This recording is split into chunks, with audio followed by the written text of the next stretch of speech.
So my name is Olivia, and today I'm going to be talking a little bit about grad school and how I got into grad school. I am a fifth year PhD student at UC Santa Barbara. I figured I could share a bit about how I got into grad school because I get asked this a lot by prospective students that are maybe an undergrad thinking about grad school in the future. I think one of the great starting points for even thinking about grad school is if you're an undergraduate and you're like, maybe I'd like to go to grad school, but I'm not really sure yet. This is a great starting point, and I think exactly where you need to be. Just kind of thinking about the idea because it's going to be a bit of a process. And for me, I actually took a year off in between. I took 2 years off in between undergrad and graduate school, and I encourage any undergrads that I talk to do this if they're even thinking about it, because I think it's so important. And I see people who kind of go straight into graduate school and they feel really burnt out during their graduate studies, and they sometimes don't want to finish. So I think it can really lead to a lot of burnout, and I think it's really important to think about this and get that time of rest a bit in between these different programs.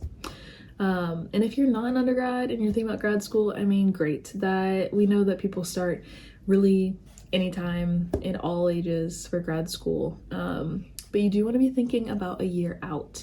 So I say a year out because there's a lot that goes into this process, which I'll go over today. At least in my experience, I feel like a year out is a great way to start a year out from the start of that next fall of grad school. So today I'm going over 4 different things that you need to start thinking about in terms of starting your graduate school search. So the first thing you should start researching and thinking about is the program. So for me, for instance, I'm in marine science.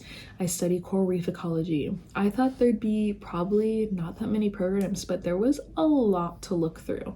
There's programs in the Northeast, there was programs in Florida, there was several programs on the West Coast, there's programs in Texas, there was even a coral program in Ohio, which was interesting. So there's programs all over the country.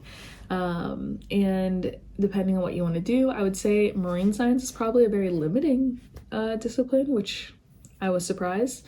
So I think really any program, you're gonna have to kind of filter out what you're looking for. And for me, this was the first step, kind of looking at different programs that seemed interesting, that at least kind of aligned with what I thought I wanted to do. The second thing you want to think about is location. So I think this is something that's not really spoken about a lot. And I think it's really important because if you're applying for a PhD, that's going to be at least 5 years of your life.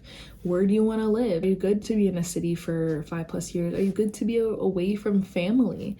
Or do you want to look for a program that is based on where your family is? I think these are things that aren't really spoken about. And I think another big part of this is, like, as a person of color applying for graduate school, I think this is something I should have thought about a little bit more in that case. I think that's a really important factor. Where are you going to feel safe and comfortable? So I think that's the second thing you need to think about. The third thing you need to think about is the advisors that you might work with. So within these programs, within these schools and departments, there's going to be many different advisors that are going to be doing research, and their research is going to vary quite a bit. You need to now go through these department websites and look at all the advisors doing different research to see if the research you're thinking about doing aligns with any of the advisors' research. And if you find some, great, and these can be added to your list of people to potentially reach out to. What I think is really important here is to go to the advisor's website. So usually from their department, you see a list of all the faculty members. And from there, you can see their emails and also their personal websites. So you definitely want to be checking out their personal websites, because on their personal websites, they'll have more details about their research, recent publications, current students, and also a page for prospective students. So this is a page that's going to tell you, usually if it's up to date, a lot of cases they're not. If it's up to date, they may say like not taking students for fall 2026, or maybe they're saying, you know, looking to take 2 more students. So you can kind of see and gauge what's going to be available to you in terms of application processes. So this is a great thing to see. And also some professors are going to list out specific instructions on how they want to be contacted. So if this is someone you really want to work with, this is something to really pay attention to and make sure you do correctly.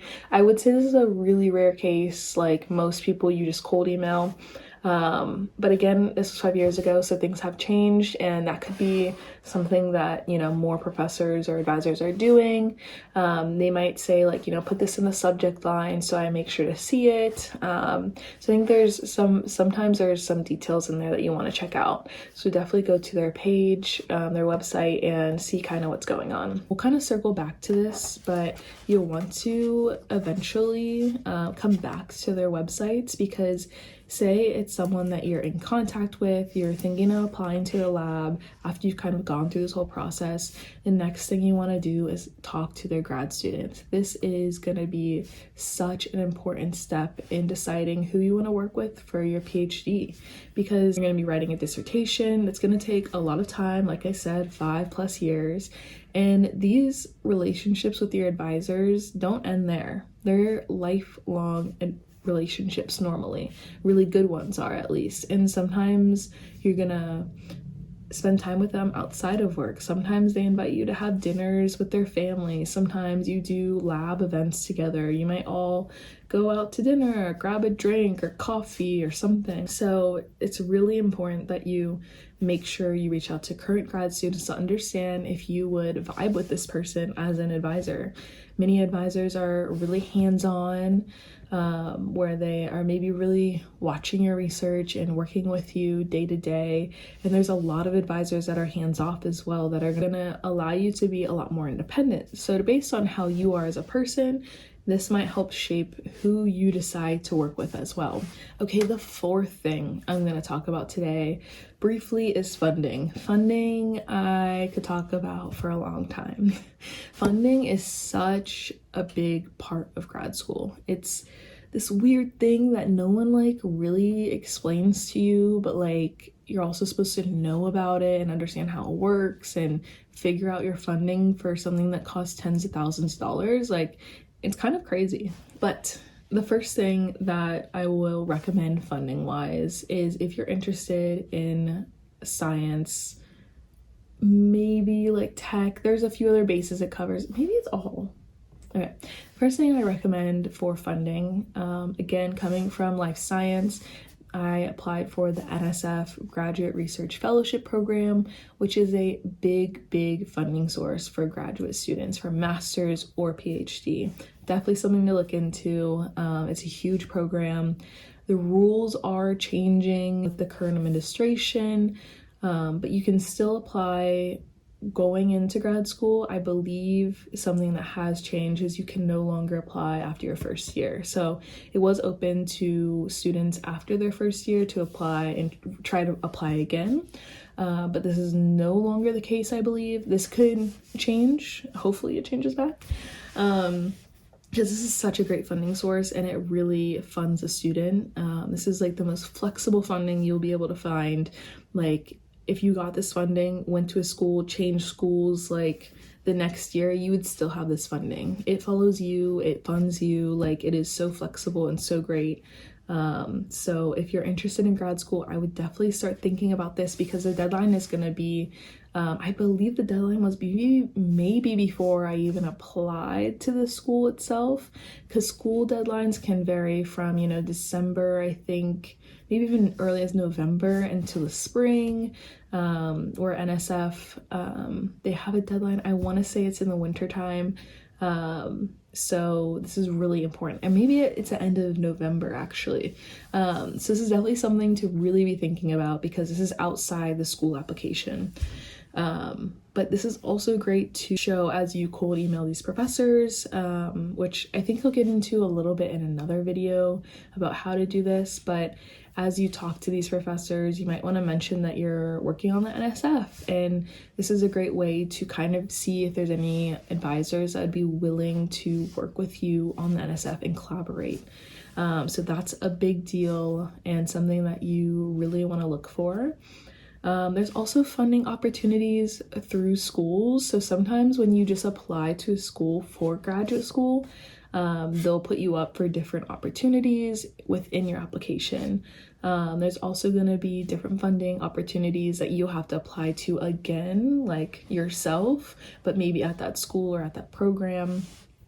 And then the last thing I'll touch on is like TA-ships and RA-ships, so teaching assistant positions or research assistant positions. These are really common in grad school, and usually professors or faculty members will have their own maybe a research assistant position that's open to students. So maybe you reach out to a professor, they might say, you know, I don't have any funding, but I have this research assistant position, which is technically funding, but it could be that you're working on a different project that will not be a part of your dissertation in addition to doing your own research. Sometimes you can, you do that research assistant position job and maybe it's research and you're like, oh, this is kind of interesting. Like, could I use it as part of my dissertation? And maybe the professor is like, yeah, for sure.